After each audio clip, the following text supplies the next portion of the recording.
Mabuhay! Ako si Emir at tayo'y muling magbalik-tanaw sa nakaraan. Lost ABS-CBN Studio 23 Halalan 98 Vice Presidential Debate. Gusto ko malaman kung bakit nanalo si Pangulong Arroyo. Small lady? Na pangalawang Pangulo noong 1998. Dahil ba sa debating ito? Dahil ba makapagal siya? Dahil ba nasa partido siya ng nakaupong Pangulo? Bakit si GMA nanalo pero si Speaker De Venecia hindi? Naalala niyo pa ba yon? De Venecia? ZTE? Bakit si GMA nanalo? Ewan. Ad lang meron eh. MMK 2003. Pinanood ko ang paborito kong teleserye na nagsimula sa isang ad para sa Maalaala Mo Kaya.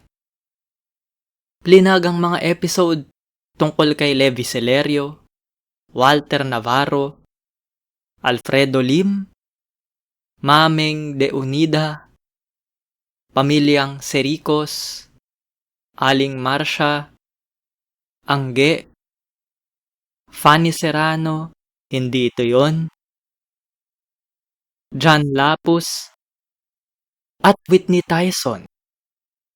Kay Angge lang ang hindi nawawala. Sharon. Talk show ito ni Sharon Cuneta. Pinapanood namin ito dati noong dekada 2000s. Kasunod ito ng Rated K pag linggo ng gabi. Nang matapos ang Sharon, lumipat si Sharon sa TV5. Talk show din ang naging palabas niya doon na hindi nawawala mula mismo sa TV5 account.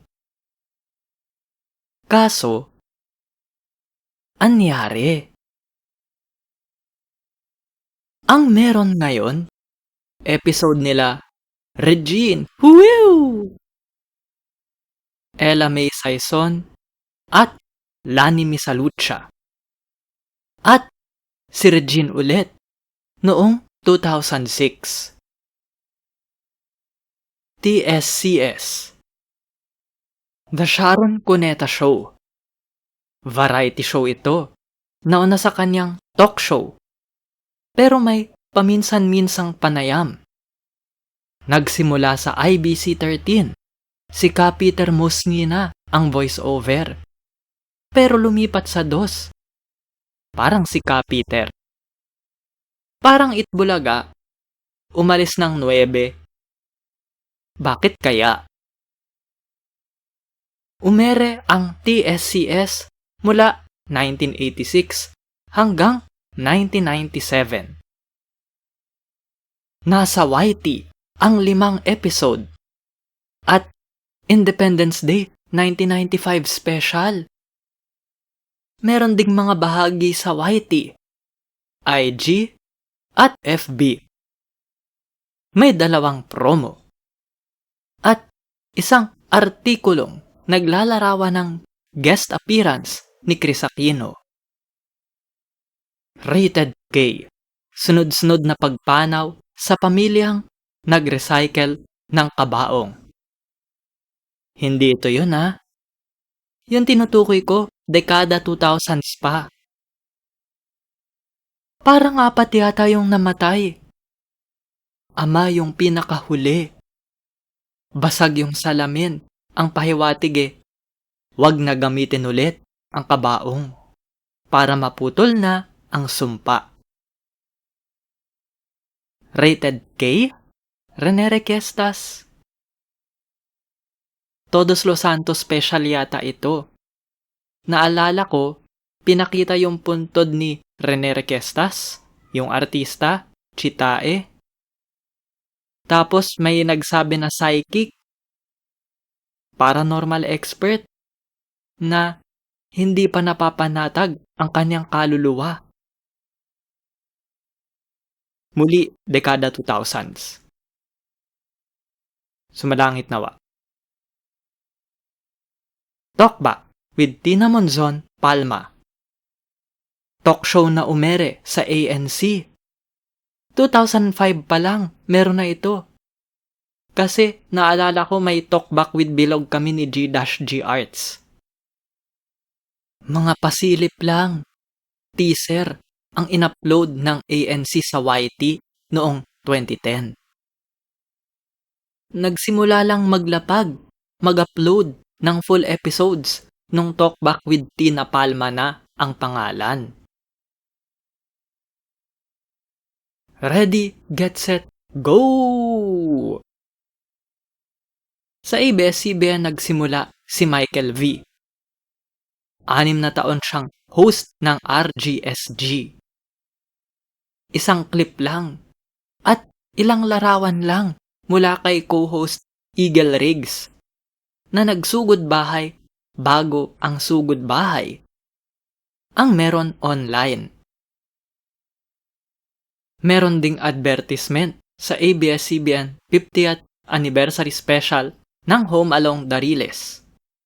Anniversary ng kumpanya, hindi ng 3 na naging 2. 2003 pa yun. Lost MTV, Jose Marichan. Laking, magandang, na naging masayang tanghali bayan, na naging MTV ang saya-saya kami. Kapamilya kasi lola ko at kasambahay namin. Kahit na masyado pa akong bata para manood niyan. Wala pang SPG nun eh. Kaya nga, ang sama ng loob namin nung pinalitan ng Wawawi ang MTV. Kaya nga pagdating ng Wawawi, may mga matatanda. Sensors di umano. MTRCB. Pero wala akong maalala sa MTV. Kahit team song. Pamilyar pero hindi parang team song ng Wawawi o Itbulaga na tumatak sa utak. Ito lang naalala ko sa MTV. Una, Rejoice, sunod sa Galaw. Pinoy novelty songs ng 2000s. Pangalawa, dito ko unang nakilala ang father, hindi, founder. Dapat gender fair, patas, parang Marie. Hindi Marites. Dito ko unang nakilala ang founder of Pinoy Christmas music at Pinoy ad jingles. Parang siya yung biro, butt of jokes. Hindi naman nakaka-insulto ang dating. Hindi ko maalala kung anong segment. Baka yung pila-pila, ABC, sa pera o bayong. Hindi ko rin alam kung sino ba yung host. Baka si Chang Ami at si Roderick Paulate? Sigurado hindi si Willie. Hindi ko rin sigurado kung anong taon. 2002 ba? 2003? 19ers. Speaking of Jose Marichan, naging host at mga awit siya ng theme song sa palabas na ito. Na umere bago pa magdeklara si Pangulong Marcos Sr.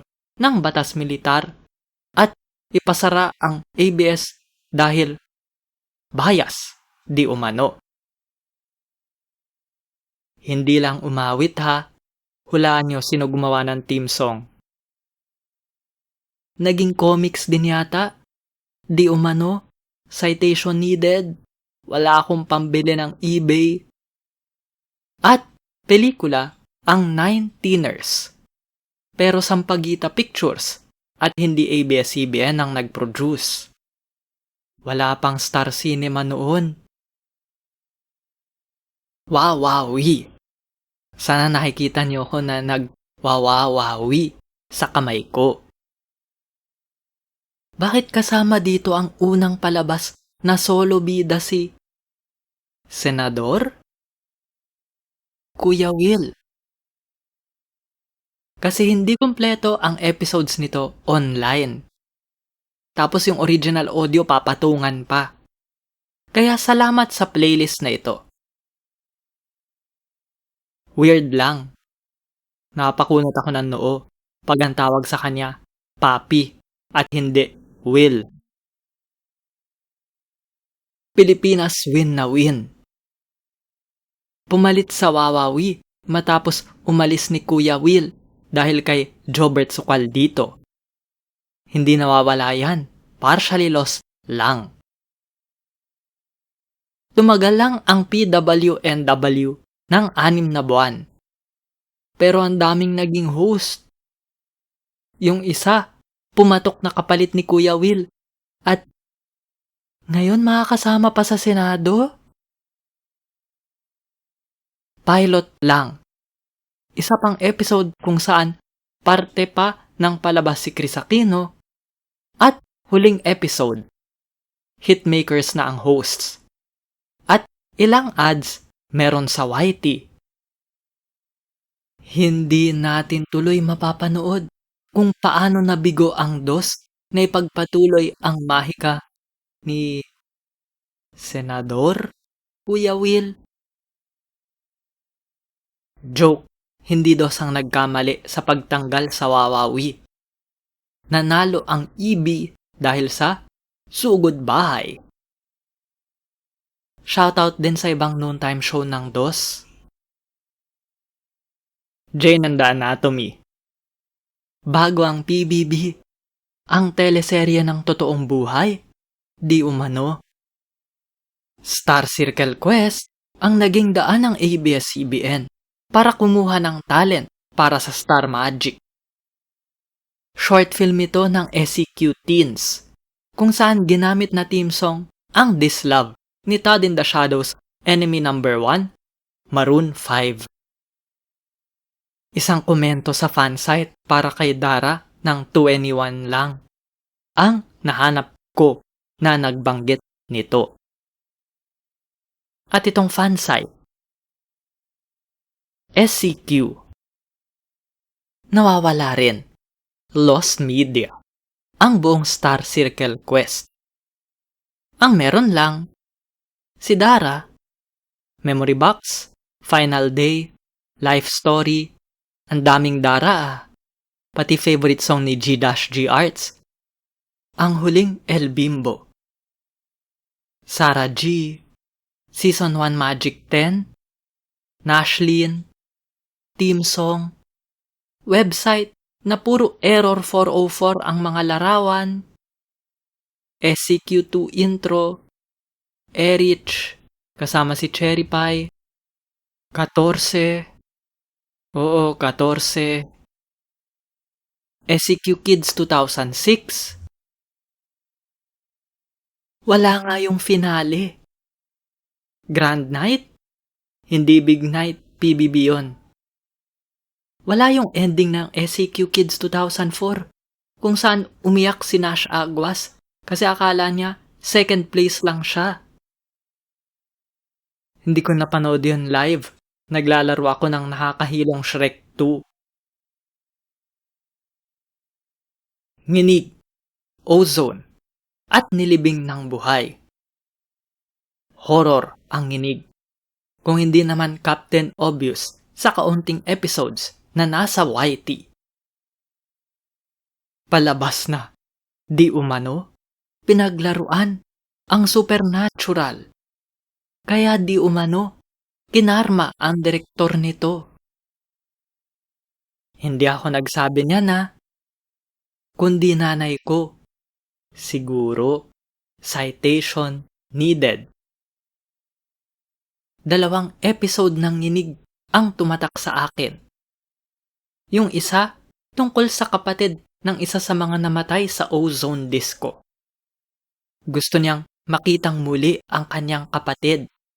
At ang paraan ay magpatay bukas ng ilaw. Patay bukas, patay sindi. Gets ba? Disco?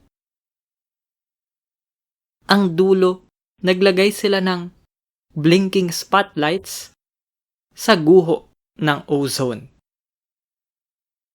Samantala yung isang episode tungkol naman sa isang babae na nakitang gumalaw yung daliri ng pinsan niyang lalaki na bata bago sinara ang kabaong para ilibing. Hindi niya nasabi sa mga kamag-anak ang kanyang nakita. Kaya ayun, nalibing ng buhay. Nung matanda na yung babae, binebenta na niya yung bahay. Nagmulto ang pinsan niyang lalaki para maghiganti. Habang sinushooting nga yung episode, nagpakita pa di umano yung bata. Oo, true story rin di umano. MMK o MPK. Magpakailanman ang peg. Meron pa ngang isang multo sa episode na yun eh. Babae na nakatira din sa bahay na yun. Ayaw magpakasal sa arranged marriage, kaya nagpakamatay. Parang sa kabukiran. Yata yung tunog sa eksenang yun eh. Kaya tatak yung sa kabukiran sa akin dahil do sa Mamasita commercial na pinapakita yung kasaysayan ng pamilyang Reyes na siya ring may-ari ng aristokrat. Magandang gabi, bayan na hindi kakatakutan. Parang KMJS ang MGB, pero hindi puro memes lang. Pero gaya ng KMJS, laging may gabi ng lagim. Puro yan lang ina-upload ng ABS-CBN News. Halos tuloy lahat ng MGB nawawala. Maliban sa 2 segundo mula 1988, kudeta noong 1989, pagdaloy at paglamon ng lahar sa Pampanga, ilang buwan o 1 taon pa nga yata matapos sumabog ang Pinatubo. Ito yung binisita nila Lance Bru at Palitz. Panayam ni na Sharon Cuneta at Kiko Pangilinan. Pagpatay sa prinsipal, pamilya, at promo tungkol sa massacre. Wala pang soko nun eh, pero may gasabel-gas na. Pinsalang dala ng mga golden kuhol sa mga palayan ng gitnang Luzon. Ginawa tuloy ulam na syempre na KMJS na. Mula noong 7 ng Hulyo 1997, Turtle Islands at mga pawikan at kobrang pinagkakakitaan kahit endangered. Teka, pasok ba Philippine Cobra? Wala namang near threatened at least concerned sa Batas Republika o RA 9147 o Wildlife Resources Conservation and Protection Act. Huling Sabado bago ang halalan 1998, pero hanggang kwento ng Orient Bank lang. Ano nangyari? Bitin serye. Operasyon para paghiwalayin ang conjoined Katubay twins mula sa episode noong 17 ng Nobyembre 1998. Unang pagbitay gamit ang lethal injection. Pagkain ng aso, Azucena, mula noong 2000. Natigil na ba ito ng taasan ng parusa sa RA 8485 o Animal Welfare Act ng RA 10361 noong 2013? Pagkamatay ni Rico yan? At iba pa. Halos 14 taon sa ilalim ni Kabayan. Pero ganyan kakonti ang meron sa internet. Bukod sa Halloween special noong 2004, wala akong mahanap na MGB matapos umalis si Kabayan para maging pangalawang pangulo ni Small Lady. Babalikan natin MGB mamaya kasi may lost media tungkol dyan. Well, lost media pa tungkol dyan. What's up, what's up? Sana nakikita niyo kung pinupunas balikat ko. What's up, what's up? Ito ang unang news satire na napanood ko. Parang The Daily Show sa Estados Unidos.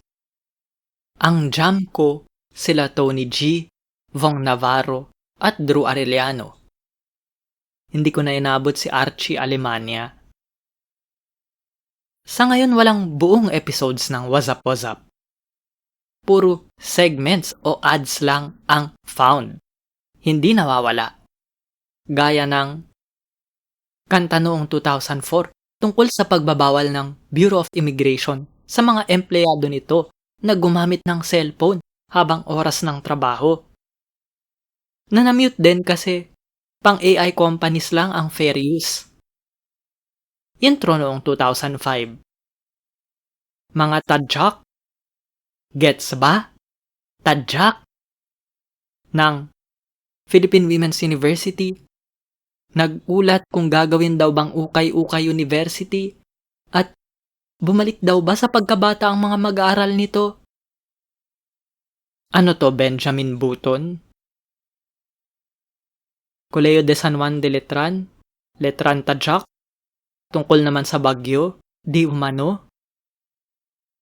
At DLSU, De La Salle University, mula sa orientation ng mga frosh. Froshies. Hindi freshmen. Hindi gender fair yun. Relangit.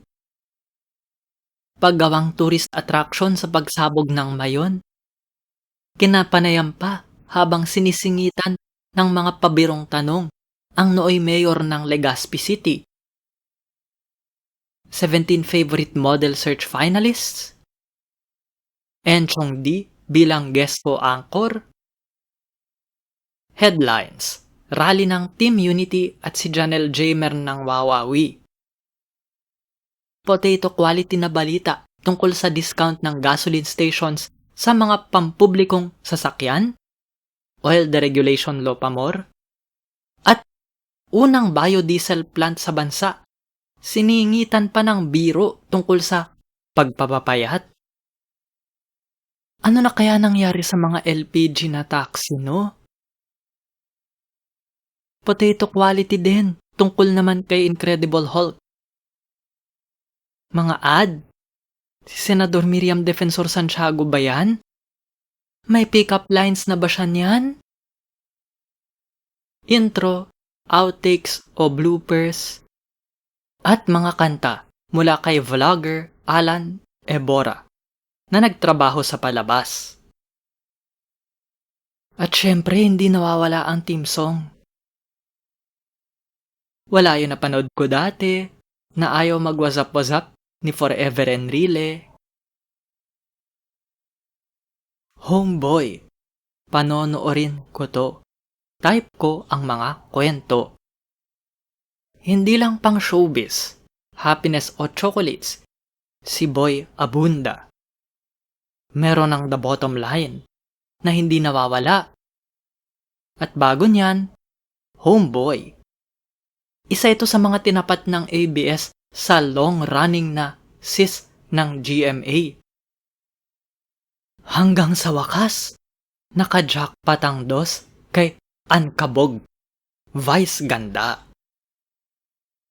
2 lang ang buong episode ng Homeboy online. Halos buo. Wala yung iconic intro na lumilipad si Tito Boy. 2 lang ang buong episode ng Homeboy online. Gulong ng palad promotion at Piolo at Regine. Huwew! Meron ding segments lang. Magicians, wedding proposals, speed dating, Baywalk Buddies, Magella Protasio, kaboses, The Clones, nila ni Misalucha, Marlene Ortiz ng MMO Credit Cards, Vilma Santos kasama si GGSS, John Prats at Maha Salvador, SCQ Kids, Maizel, videoke songs na gusto ng mga artista. Teka, bakit puro Halos puro artista ang guest sa Homeboy. Hindi naman to susunod, abangan, The Buzz!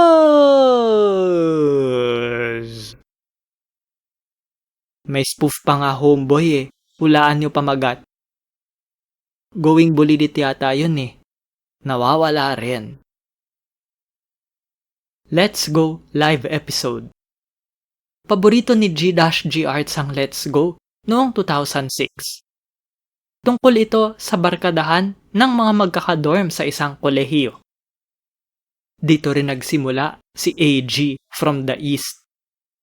Sa karakter niya dito, galing ang pangalang Alex. Gagawan ko ito ng mahaba-habang biten. Baliktanaw. Sa tamang panahon. Dahil in-upload na ng Jeepney TV ang buong serye. Maliban sa isang episode. Live umere yun, hindi recorded. Online dati yung parts 2 at 3 at napanood ko pa noong 2023. Pero di ko na mahanap ngayon. Wala parts 1 at 4. Go Kada Go. Ito yung part 2, sequel ng Let's Go. Pinalitan ng pangalan, dinagdagang PBB Teens at Mateo G, at binawasan ng barkada. Hulaan nyo kung bakit hindi tumagal. Wala na pekse. Saya sana ipakita yung thread sa inyo. Hadlang in-upload ng Jeepney TV. Meron ding ilang eksena mula sa pilot, unang episode, kasama si Bob. At si Kim Chu, nagpapaka-Jaboom twins. Rejoice. Pilipinas, game ka na ba? Bluetooth. Mula prime time, bago TV Patrol, itinapat ito sa Tito Vic and Joey.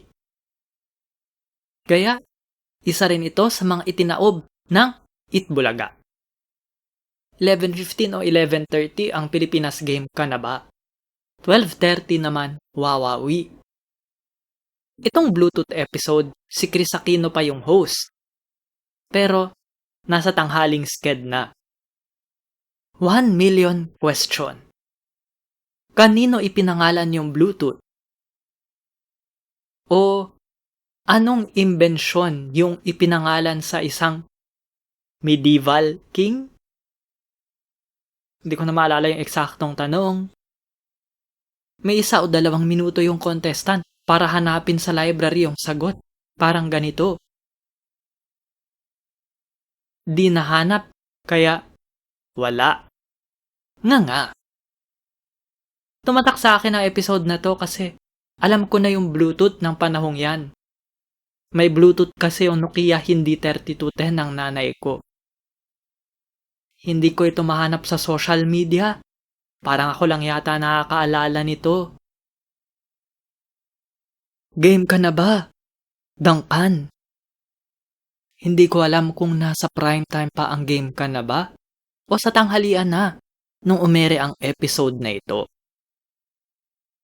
Kaya lang tumatak sa akin kasi mahilig kami ni G-G Arts noon sa Shrek.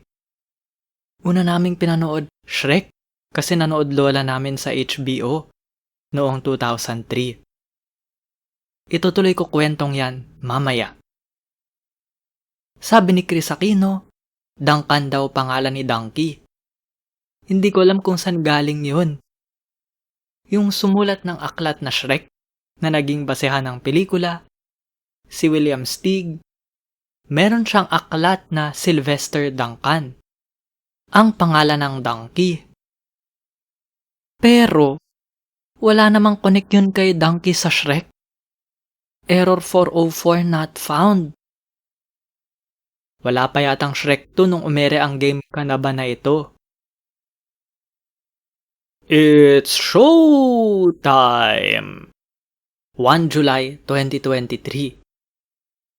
Ito ang unang episode sa GTV na grand finals din ng Tawag ng Tanghalan Duets. Yung online yun na lang natira. Samantala yung 2 bulaga hindi nawawala. The Inside Story, PWU. Gaya ni Noli De Castro, nagsimula bilang news anchor si Senador Loren Legarda. Kung si Kabayan may MGB, si Loren may Inside Story. Isa sa mga tinalakay niya ang di umano prostitusyon ng mga mag-aaral ng Philippine Women's University para may pambayad ng matrikula. Nagreklamo ang PWU sa tung-nung klong-nung tung na umakyat hanggang Korte Suprema. Bitinserye. Pep Talk. Bago ang Inside Story, ito ang palabas ni Loren Legarda sa DOS. News magazine ang dating. Maraming kwento sa isang episode. Isang ad at bahagi ng isang episode tungkol sa manunulat na si Ricky Lee ng Green Bones. Meron din ginawang episode tungkol sa pagunlad ng Taiwan. Pre-martial law ABS-CBN. Ayon sa DOS, di umano, sa kaso nito laban kila Roberto Benedicto, Ezequiel B. Garcia, Miguel V. Gonzalez at Salvador Baditan, mga pinuno ng KBS-RPN, BBC at IBC-13. Ayon sa reklamo ng DOS na ABS, na Lopez na isinampa sa Office of the Ombudsman. Ayon sa inventaryo ng militar noong 1979, 1980 at mga opisyal ng ABS na bumisita sa radio transmitting station nito sa May Kawayan, Bulacan noong 1984. Wala na ang mga plaka at drama sa radyo ng ABS. Di umano. Pero, di umano lang yan eh. Hindi napatunayan kasi hindi umabot sa paglilitis, trial, ang kasong kriminal na yan. Ibinasura ang kasong isinampa sa tanggapan ng ombudsman kasi ayon sa Korte Suprema, kasong sibil ang dapat na isinampa, hindi kriminal. Kaso talo rin sa kasong sibil. Bakit? Nako, pangbitinserye na naman yan. Parang the coconut nut. Mag-subscribe, pindutin ang batingaw o bell, at magkomento sa YT page ng video na ito kung gusto nyo ng bitinseryeng yan. Manila Chronicle. Dyaryo ito, pero isasama ko dito kasi mga Lopez din may-ari. At dahil sa CBN ito, nilipat ang prangkisa. Dapat halata, Captain Obvious na kung bakit. Inilathala ito mula 1945 hanggang 1972 nang ipasara din ito dahil sa batas militar at mula 1986 hanggang 1998. Merong mga kopya sa Estados Unidos ngunit good luck na lang makakuha ng visa ha. Meron sa pambansang aklatan, National Library, yung aklat tungkol sa Chronicle mula noong 2007. Meron din sa e-library ng Korte Suprema na bahagi ng mga artikulo at lathalain, editorial na di umano libelous. Merong exhibit ng mga larawang inilathala sa dyaryo mula 1945 hanggang 1972. Merong larawan ng headline noong ika-4 ng Disyembre 1989 sa kasagsagan ng pinakamadugong tangkang kudeta laban sa administrasyon ni Pangulong Cory Aquino. Merong arkibo ayon sa Index to Philippine Newspapers, IPN, Online 2.0. Meron sa blog ng kolumnista, yung tungkol sa FEN at Sky Cable. At meron din ang isinulat ng aking lola na kwento ko na sa bonus video ko. Walang buong dyaryo, kahit isang issue man lang sa internet. Ang tanong, nawawala pa rin ba kahit na nasa library pero hindi naman online? Chronicle/Benpress Building. Tahanan ng Manila Chronicle. At matapos ibenta ng mga Lopez ang dyaryo, naging headquarters ng Benpress, Lopez Group. Giniba para tayuan ng Chronicle Building. TV Patrol Northern Samar. Isang larawan lang ang meron online. Produksyon ng Sumuroy Broadcasting Corporation, DYSB-TV. Matagal nang giniba ang tanggapan nito. 2001 pa huling nagpasa ng dokumento sa Securities and Exchange Commission, SEC. Wala na sa listahan ng ABS-CBN noong 2018. Pero nasa listahan ng NTC noong 2019. Mag-subscribe at pindutin ang batingaw o bell para mapanood agad ang susunod na bahagi ng Los Media miniseryeng ito. I-like at i-share ang video sa social media. Magkomento sa YT page ng video. Suportahan ang palabas sa Patreon, sa PayPal, o magbigay ng crypto. Salamat sa kapatid kong si G-G Arts para sa aking avatar. Suportahan ang kanyang mga gawa sa mga link sa description. Manood pa ng Emir's Bitin na katabi ko o nakapalibot sa akin ngayon. Salamat, hanggang sa muli, at ingat!